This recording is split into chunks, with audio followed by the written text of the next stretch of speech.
नमस्कार दोस्तों, mastguru.com के नए वीडियो में आपका स्वागत है। आज हम जानेंगे भारत में राष्ट्रपति का चयन कैसे होता है। दोस्तों, भारत में प्रेसिडेंट का जो सिलेक्शन है, जो चयन है, वो एक इलेक्टोरल कॉलेज करता है।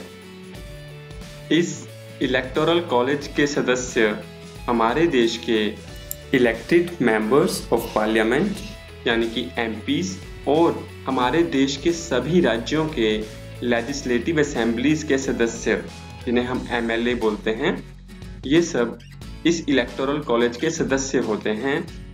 यहाँ पे एक और बात ध्यान देने वाली है कि हमारे देश की जो सिर्फ दो ही यूटीज, यूनियन टेरिटरीज, दिल्ली और पुडुचेरी, सिर्फ ये ही इस इलेक्टोरल कॉलेज का सदस्य हैं, क्योंकि दिल्ली और पुडुचेरी इन दोनों के पास अपनी एक लेजिस्लेटिव असेंबली है। इसके अलावा और किसी भी यूटी के पास अपनी लेजिस्लेटिव असेंबली नहीं है। प्रेसिडेंट के इलेक्शन में जो नॉमिनेटेड मेंबर्स होते हैं, चाहे वो स्टेट असेंबलीज के हों या वो राज्यसभा या लोकसभा के हों, वो अलाउड नहीं होते। प्रेसिडेंट का इलेक्शन एक पॉइंट सिस्टम की तरह होता है।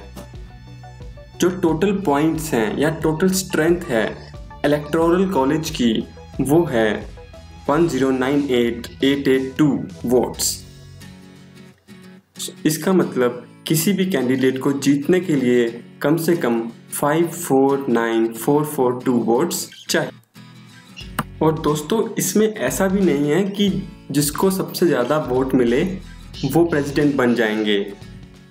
इसमें जो हाफ वे मार्क है वो अचीव करना ज़रूरी है। लेकिन आपके मन में प्रश्न उठ रहा होगा कि मान लीजिए 4 कैंडिडेट हैं और चारों में से किसी को भी इतनी वोट्स नहीं मिले कि वो हाफ वे तक पहुंच पाएं, तो प्रेसिडेंट कौन बनेगा और कैसे बनेगा? क्योंकि एक हाफ वे मार्क टच करना या उसे अचीव करना ज़रूरी है, तो उसका भी एक तरीका है, उसके बारे में हम बात करेंगे। लेकिन उससे पहले जान लेते हैं कि हर स्टेट के एमएलए की जो वोट होती है वो अलग होती है। कि एक वोट का मतलब एक पॉइंट नहीं होता, एक वोट का कुछ स्कोर होता है जो कि डिटरमाइन होता है एक फॉर्मूला से। इसका मतलब जो यूपी में जो एमएलए होंगे, जो उनकी वोट का पॉइंट हो गए, वो अलग होंगे जो मध्य प्रदेश के एमएलए हैं उनके पॉइंट से। वो पॉइंट स्कोर कैलकुलेट कैसे होता है, आइए जानते हैं।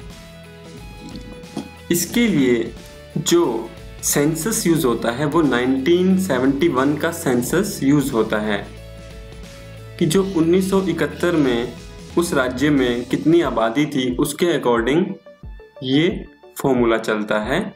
और ये 2026 तक 1971 का ही सेंसस यूज होगा। अब मान लीजिए मध्य प्रदेश की जो 1971 के अकॉर्डिंग पॉपुलेशन थी वो थी 300,17,180, और मध्य प्रदेश में जो टोटल असेंबली के मेंबर्स हैं, जो एमएलए की सीट जिनको हम बोलेंगे, वो 230 हैं। मध्य प्रदेश के एक एमएलए की वोट का प्रेसिडेंट इलेक्शन में कितने पॉइंट मिलेंगे वो हम कैलकुलेट करेंगे total number of population as पर 1971 census divide by assembly members into 1000। इससे जो वैल्यू निकल के आएगी वो उस राज्य के एक एमएलए की पॉइंट्स होंगे प्रेसिडेंट के लिए। और एक एमपी की वोट की जो वैल्यू होगी वो कैलकुलेट होगी पूरे देश के एमएलएस की vote value divide by total number of elected MPs. और दोस्तों, जैसे कि मैंने आपको बताया था कि प्रेसिडेंट बनने के लिए जो हाफ वे मार्क है वो अचीव करना ज़रूरी होता है।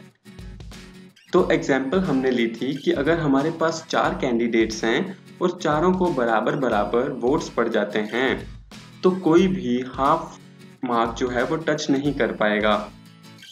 तो प्रेसिडेंट कौन बनेगा?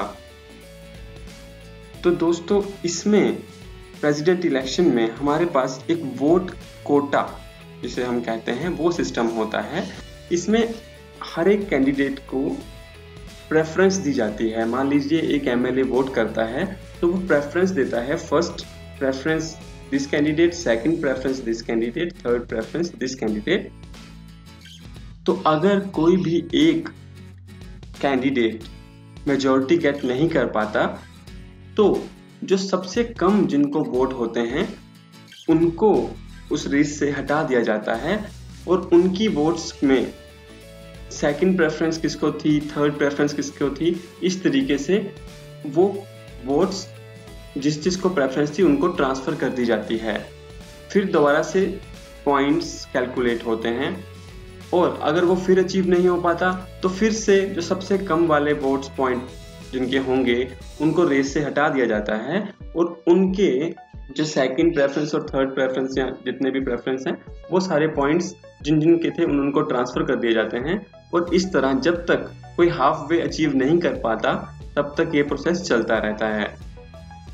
दोस्तों उम्मीद करता हूँ कि आपको प्रेसिडेंट इलेक्शन किस तरह होता है, पॉइंट सिस्टम किस तरह एलोकेट होते हैं, कौन सा सेंसस यूज होता है और किस तरह हाफ वे मार्क अचीव किया जाता है, ये सब समझ में आ गया होगा। आपको ये वीडियो कैसा लगा मुझे कमेंट करके ज़रूर बताएं।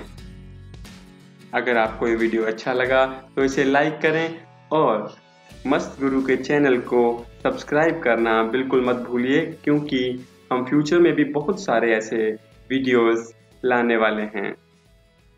Thank you, bye bye.